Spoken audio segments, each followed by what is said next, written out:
Muy bien, arrancamos otro bloquecito y ahora nos vamos a meter de lleno en la columna de antropología que tenemos preparada por ustedes. ¿Por qué? Porque nos acompaña a partir de este momento, entra con la número 4, pero no entra la suplente, entra el titular, papá, señor Leonardo Fariluc. ¿Cómo está, Leo? ¿Qué tal? ¿Cómo andás? ¿Todo bien? Bien, bien, bien. Bueno, vamos a charlar de antropología, vamos a charlar de educación, nos vamos a meter en esa dualidad, ¿no? Vamos a charlar de arqueología, o sea, De arqueología. como presentamos digamos, hace un par de semanas atrás, Sí. antes del poncho, la idea es sacar, digamos, una pequeña sección en el programa todas las semanas, vinculada justamente, digamos, a lo que hace la Dirección de Antropología, por un lado, que es el ente regulador, digamos, de la protección del patrimonio en la provincia de Catamarca, Sí. y por otro lado, dar a conocer en este marco las investigaciones que están desarrollando arqueólogos y antropólogos en la provincia. Perfecto. Bueno, justamente nuestro invitado es el doctor José Vera. Bienvenido, ¿cómo anda? ¿Qué tal? Bien,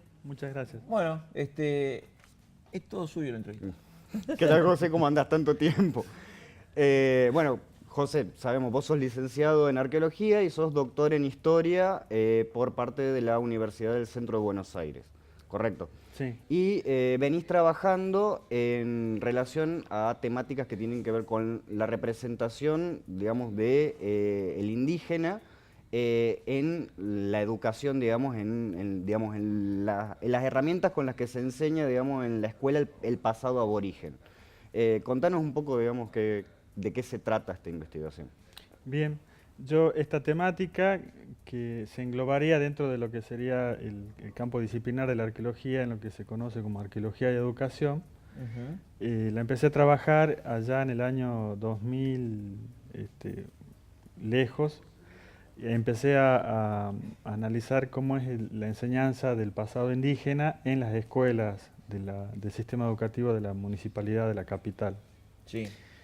Lo primero que uno ve es un desfasaje entre el campo disciplinar de la arqueología, donde se produce el conocimiento sobre el pasado prehispánico de la provincia de Catamarca, y los ámbitos donde se ponen a rodar esos conocimientos. Claro. Entonces existe un abismo entre el lugar donde se produce conocimiento y el lugar donde se transmite y se enseña. Claro. No solo en el ámbito primario, en el ámbito secundario, sino también en los estamentos de nivel superior, como es el terciario y la misma universidad. José, y eso me da la sensación a mí que lo que genera es un enajenamiento de la temática. O sea, me parece que es algo lejos en el tiempo y que le pasó a otra gente y lejos de mí. No me encuentro yo relacionado directamente en una línea con los pueblos aborígenes.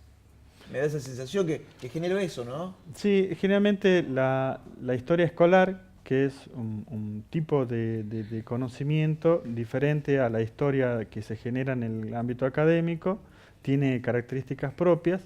Esa historia escolar lleva a mostrar, a transmitir no solo un contenido conceptual sobre las poblaciones indígenas que vivieron en el pasado, sino también a transmitir valores sobre esas sociedades. Sí. Y también una idea muy fuerte y repetida a través del tiempo, y en esto quiero centralizar, transmite esto que estás marcando, la idea de una ruptura temporal entre esas sociedades indígenas que Sí. son ubicadas en el pasado prehispánico, allá lejos y hace mucho tiempo, y descontextualizada de este presente, del Sí. presente de los niños y niñas que asisten a una escuela. Claro. Inclusive hoy por hoy en Catamarca tenemos comunidades reconocidas, aborígenes, en los papeles, con todo, ¿no? O sea, y sin embargo seguimos creyendo que es algo de museo, que los indios es algo que es un dibujo, una foto, más que foto, un dibujo, porque hasta... O sea, justamente claro, ahí están pasando algunas imágenes de representación. Foto vi de la Patagonia con la conquista del desierto, pero digo, no, es como algo que se nos hace tan fuera de nosotros, y son gente y hay comunidades que están conviviendo hoy con nosotros. Claro, lo que uno puede analizar uno puede analizar la historia escolar por distintas vías. Sí, Yo traje unas imágenes sí, que corresponden a manuales escolares, sí, que dentro de las vías de acceso a esta temática, los manuales constituyen un instrumento para poder observar no solo qué se ha enseñado atrás hace tiempo, sino qué imaginarios los manuales están reproduciendo sobre las sociedades indígenas. Entonces, dentro del universo de los manuales, lo que queda en claro es que existe una intencionalidad de congelar a las poblaciones indígenas, dejarlas como un modelo estático, Sí. y de construir un estereotipo sobre sociedades que pueden ser cazadoras-recolectoras o sociedades sedentarias, agroalfareras. Claro. Entonces, esos imaginarios o esos manuales, perdón, ayudan a seguir reproduciendo un estereotipo. Colaboran justamente a través de los recursos visuales como las imágenes a reforzar lo que dice un texto escrito. Claro. Y una cosa, vos me comentabas detrás de cámara que tu análisis, digamos, de estos manuales escolares fue, digamos, de un periodo muy amplio, desde principio de siglo hasta hace un par de años atrás nada más. Estas representaciones, digamos, de las poblaciones indígenas, también me imagino que habrán cambiado a lo largo del tiempo. La representación actual no debe ser la misma que pocos años después del proceso de la conquista del desierto o en la época del Malón de la Paz, qué sé yo. Sí, existen esos cambios que son más visibles, pero hay que insistir en que no ha cambiado, o sea, existen cambios sustantivos que uno puede observar en los manuales de 1980 respecto a un manual del año 2010. Esos cambios son, podríamos decirlo, superficiales, ¿sí? Pero los esquemas y los supuestos que están por detrás de esas imágenes son los mismos y uno los puede buscar, trazar en el tiempo hasta el comienzo de primeras décadas del siglo XX. O sea, 1917 en adelante se empiezan a producir textos para la enseñanza de la historia en la escuela. Seguro. Doctor, ¿qué nos enseñaron de los indios? ¿Cuál es la imagen que nos vendieron del indio? Y bueno, yo las imágenes que traje, Sí. el estereotipo del indígena, básicamente los manuales ayudan a consagrar como dos modelos. Y uno puede, yo hice trabajo de campo en las escuelas de Pomán y Andacalá, Sí. observando cómo se enseñan y cómo se utilizan estos manuales en el ámbito escolar. Aparte, perdón, paréntesis entre paréntesis, estas escuelas están muy cerca de las comunidades y algunos de sus alumnos pertenecen a comunidades aborígenes. Claro, entonces lo que hace la historia escolar es separarlos. No da cuenta de esa realidad. Por eso yo comentaba con Leo que tal cual está puesta hoy por hoy la enseñanza del pasado, no permite entender procesos contemporáneos como la emergencia de comunidades indígenas en Antofalla, en Andacalá mismo, que se está dando ahora, y como que lo que nos enseña la escuela, volviendo a lo que usted decía, lo que nos ha enseñado es que en Catamarca no hay indios. Claro. Y si los hubieron, pertenecen a la prehistoria. Sí.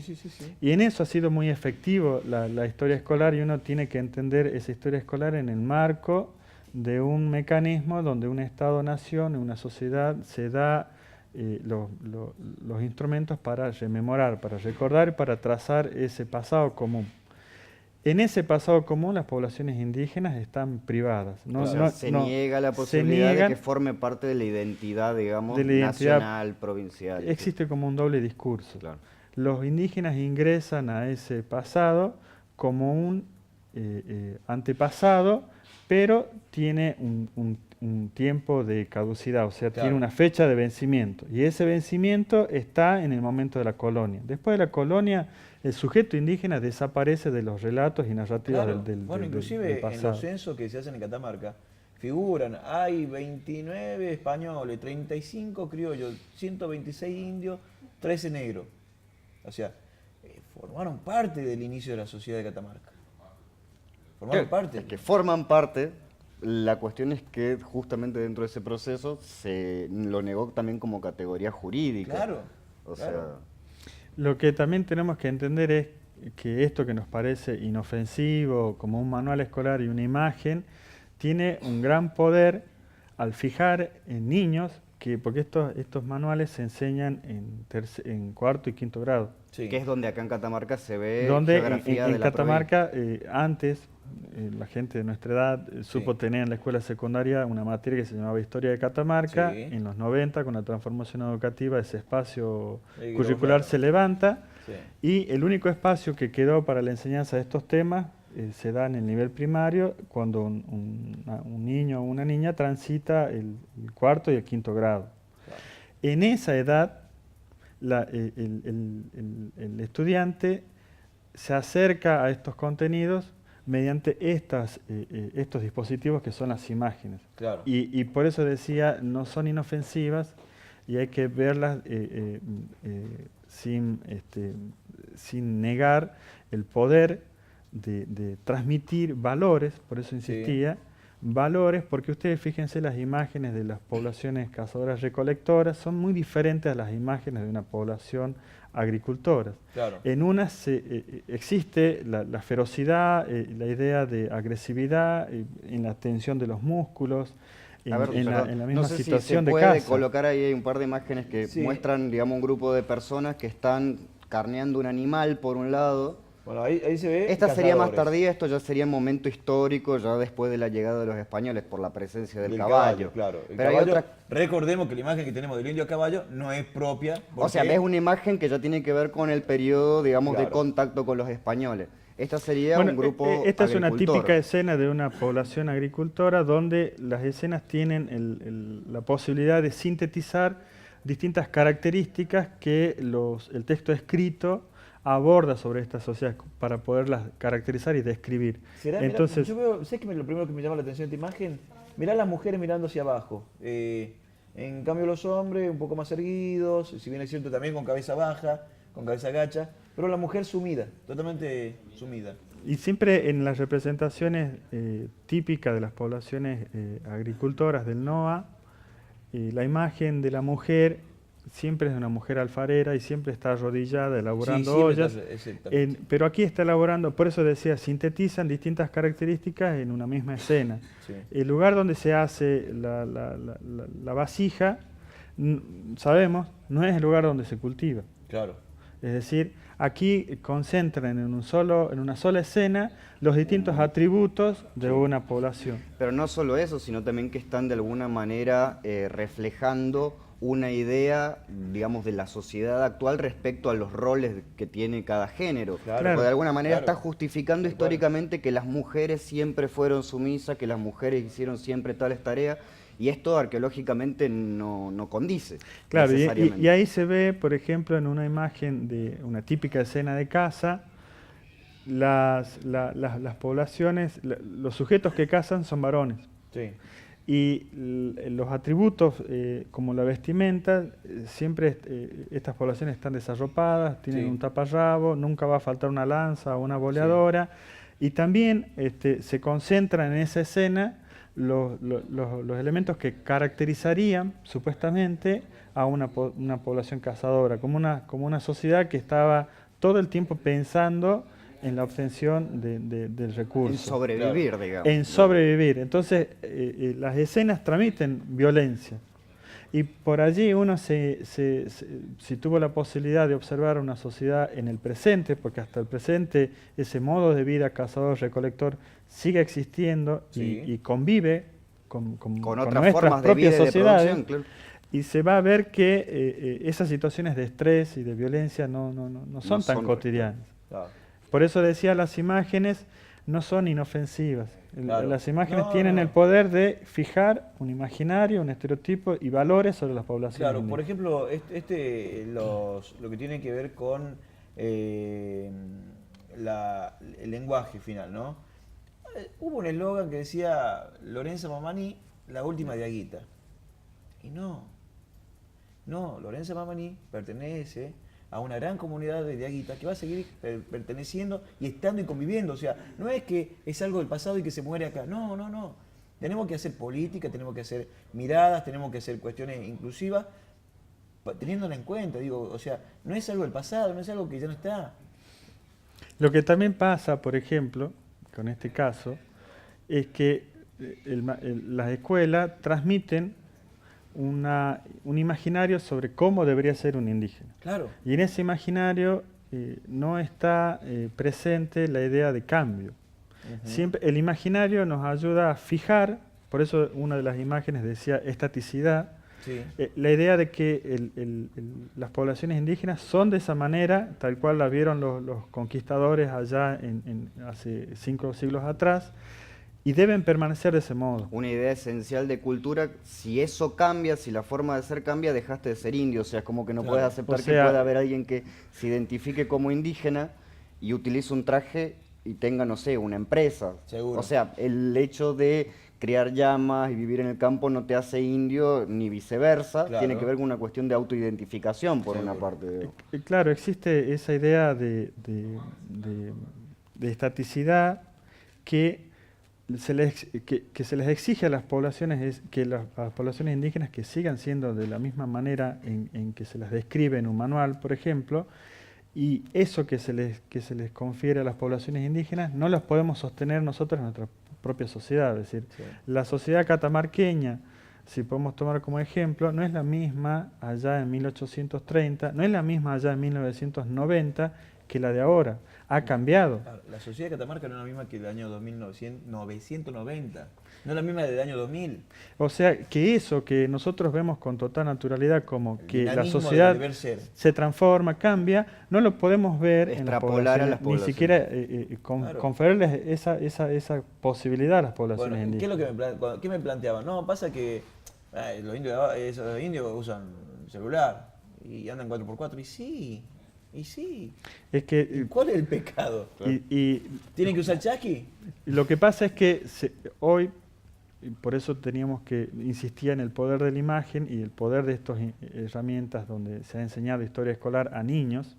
Esos niños hoy son adultos y piensan estas problemáticas desde estos espacios, desde lo que han aprendido allá cuando tenían Y a su 8 vez o 9 años. reproducen esa forma, digamos, ¿Sí? de...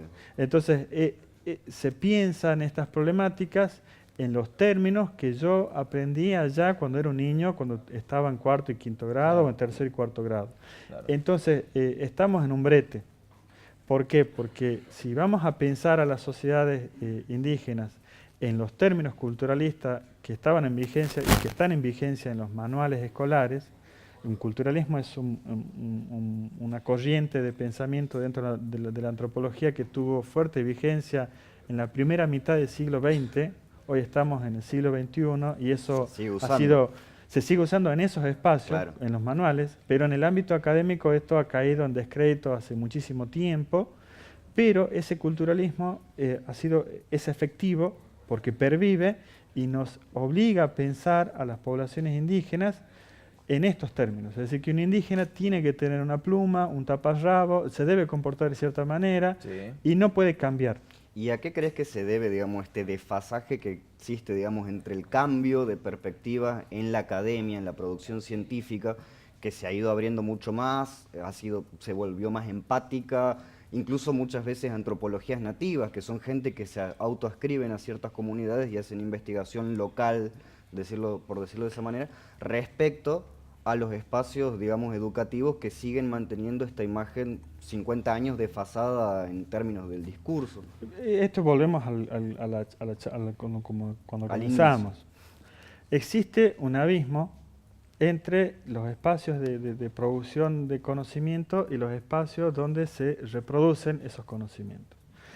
Mucho de esta responsabilidad la tienen los propios profesionales, los investigadores, también las tienen las instituciones, por ejemplo, la Universidad Nacional de Catamarca, y esto es una invitación, no una crítica, sino una invitación a ganar el espacio que se ha dejado a editoriales, por ejemplo, empresas privadas, que Sí. son las encargadas de transmitir esos conocimientos del ámbito científico y llevarlos a través de la producción de un manual escolar al ámbito educativo. Esto no puede quedar en manos de una empresa privada como Capelú, Santillana, Claro. Puerto de Sí, Palos. sí, sí, sí. Debería quedar en manos de la propia universidad, es decir, que la universidad debe buscar esos nichos que han quedado vacíos Claro. y también adentrarse, por eso decía, es una invitación a generar mecanismos para transferir conocimiento. Bueno, pero yo veo manuales como La Catita, que es de Catamarca, hecho por profesionales de Catamarca, de la Universidad Nacional de Catamarca, que tiene iconografías muy similares. O sea, es como... Como que a pesar de todo no se dio ese salto por más que tenemos las claro, herramientas que y... estamos acá. Claro. Que no, o sea, que no es Capeluz, que no es sudamericana, es hecho por profesionales acá con la realidad de Catamarca, pero sin embargo es como que repiten ciertas cuestiones, ¿no? La pregunta sería si en estos manuales participaron antropólogos, participaron Claro. arqueólogos, o si a su vez recurrieron a los mismos manuales y a las mismas herramientas Claro, que se vienen usando. exactamente. O sea, que Hay, O es tan es fuerte, salir- o es tan fuerte la impronta que ni siquiera de acá la podemos romper. No, que también es también una autocrítica a la propia profesión de los arqueólogos, que también el ámbito de la arqueología y educación es un ámbito que ha empezado a generarse a fines de la década de los 90, es decir, todavía no se ha consolidado como un espacio legítimo dentro del ámbito arqueológico, y justamente es impensable hoy por hoy pensar la idea de un arqueólogo dentro de un ámbito como el Ministerio de Educación, Claro. o dentro del ámbito donde se planifican los diseños a enseñar, o un ámbito como los centros editores o las manualísticas o una editorial. O sea, de alguna manera una tarea importante a futuro dentro del gremio, por decirlo así, dentro del ramo, sería empezar a buscar abrir estos otros espacios de inserción para que también... Sí, sobre todo dialogar también con los otros campos disciplinares como Sí. el de la historia. Claro. Porque el arqueólogo es como el profesional, entre comillas, de lo mal llamada prehistoria. Tenemos nuestro nicho, nadie nos molesta, y los historiadores tienen su nicho. Y ahí pintura es como para- que claro. existe un diálogo de sordos. Sí, sí, sí. Eso le ha hecho mucho Y mal. no hay una visión holística, no hay una visión No, interdisciplinaria. entonces las poblaciones indígenas que están presentes en un periodo temporal, en un periodo, también continúan y llegan hasta el día. Es decir, no existe No una existe un historia quiebre, digamos. Sí, en la provincia de Catamarca que pueda narrar ese proceso de las poblaciones indígenas hasta el día de hoy. Muy bien. El doctor José Vera acompañándonos y ha sido el debut de Leonardo, así que Leo, muchísimas gracias. Gracias a vos.